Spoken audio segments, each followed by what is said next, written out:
ಸಂತ ಲೂಕರು ಬರೆದ ಪವಿತ್ರ ಶುಭ ಸಂದೇಶದಿಂದ ವಾಚನ. ಆ ಕಾಲದಲ್ಲಿ ಯೇಸು ಜೆರಿಕೋ ಪಟ್ಟಣವನ್ನು ಪ್ರವೇಶಿಸಿ ಅದರ ಬೀದಿಗಳಲ್ಲಿ ಹಾದು ಹೋಗುತ್ತಿದ್ದರು. ಅಲ್ಲಿ ಜಕಾಯ ಎಂಬುವನಿದ್ದನು. ಅವನು ಶುಂಕ ವಸೂಲಿಯವರ ಮುಖಂಡ ಹಾಗೂ ಧನಾಢ್ಯ. ಯೇಸು ಯಾರೆಂದು ನೋಡಬೇಕೆಂಬ ಅಪೇಕ್ಷೆ ಅವನದು. ಆದರೆ ಅವನು ಗಿಡ್ಡ ವ್ಯಕ್ತಿ. ಜನಜಂಗುಳಿಯ ಮಧ್ಯೆ ಯೇಸುವನ್ನು ನೋಡಲು ಪ್ರಯತ್ನಿಸಿದರೂ ಅವನಿಂದಾಗಲಿಲ್ಲ. ಆದ ಕಾರಣ ಮುಂದಕ್ಕೆ ಓಡಿ ಹೋಗಿ ಯೇಸು ಬರುತ್ತಿದ್ದ ಆ ಮಾರ್ಗದಲ್ಲಿ ಒಂದು ಆಲದ ಮರವನ್ನು ಕಂಡು ಅದನ್ನು ಹತ್ತಿದನು.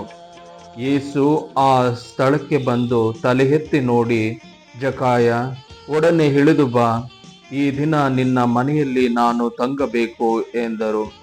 ಜಕಾಯನು ತಕ್ಷಣವೇ ಇಳಿದು ಬಂದು ಯೇಸುವನ್ನು ಸಂತೋಷದಿಂದ ಸ್ವಾಗತಿಸಿದನು.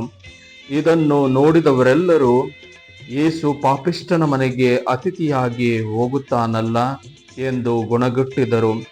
ಜಕಾಯನು ನೆರೆದಿದ್ದ ಜನರ ಮುಂದೆ ಎದ್ದು ನಿಂತು ಯೇಸುವಿಗೆ, ಪ್ರಭು, ನನ್ನ ಆಸ್ತಿಯಲ್ಲಿ ಅರ್ಧ ಭಾಗವನ್ನು ಬಡಬಗ್ಗರಿಗೆ ಕೊಟ್ಟು ಬಿಡುತ್ತೇನೆ.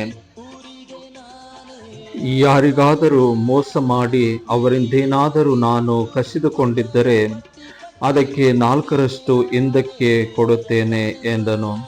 ಆಗ ಯೇಸು, ಇಂದು ಈ ಮನೆ ಉದ್ಧಾರವಾಯಿತು. ಇವನು ಕೂಡ ಅಬ್ರಹಾಮನ ವಂಶಕ್ಕೆ ಸೇರಿದವನಲ್ಲವೇ?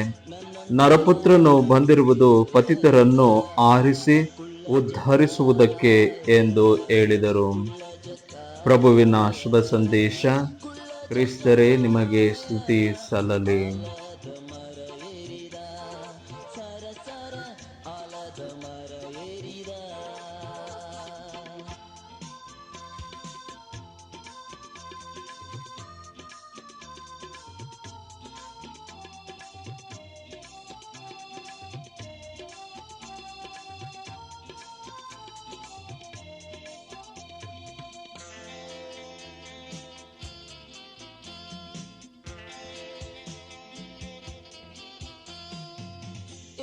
ಹೆಸರನ್ನು ಕೇಳಿ ಮಾನಸಾಂತರ ಹೊಂದಿ, ಅಯ್ಯೋ ನಾನೆಂತ ಪಾಪಿಯಂದ. ಯೇಸು ಹೆಸರನ್ನು ಕೇಳಿ ಮಾನಸಾಂತರ ಹೊಂದಿ, ಅಯ್ಯೋ ನಾನೆಂತ ಪಾಪಿಯಂದ. ಯೇಸುನ ನೋಡಬೇಕು, ರಕ್ಷಣೆ ಹೊಂದಬೇಕು ಎನ್ನುತ್ತಾಲದ ಮರ ಏರಿದ, ಎನ್ನುತ್ತಾಲದ ಮರ ಏರಿದ. ಕುಳ್ಳ ಜಕಾಯ, ಕುಳ್ಳ ಜಕಾಯ, ಕುಳ್ಳ ಜಕಾಯ, ಆಲದ ಮರ ಏರಿದ, ಸರ ಸರ ಆಲದ ಮರ ಏರಿದ.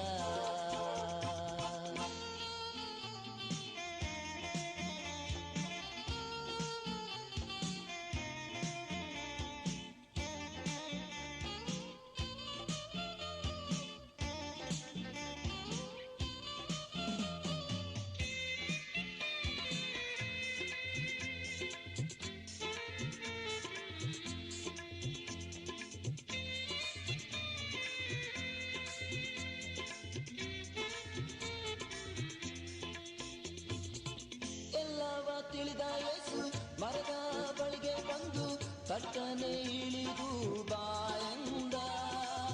ಎಲ್ಲವ ತಿಳಿದ ಯೇಸು ಮರದ ಬಳಿಗೆ ಬಂದು ತಟ್ಟನೆ ಇಳಿದು ಬಾಯಂದ. ಜಕ್ಕಾಯನ ಮನೆಗೆ ಹೋಗಿ ಅವನೊಡನೆ ಊಟ ಮಾಡಿ, ಈ ಮನೆಗೆ ರಕ್ಷಣೆಯಾಯಿತೆಂದ, ಈ ಮನೆಗೆ ರಕ್ಷಣೆಯಾಯಿತೆಂದ. ಕುಳ್ಳ ಜಕಾಯ, ಕುಳ್ಳ ಜಕಾಯ.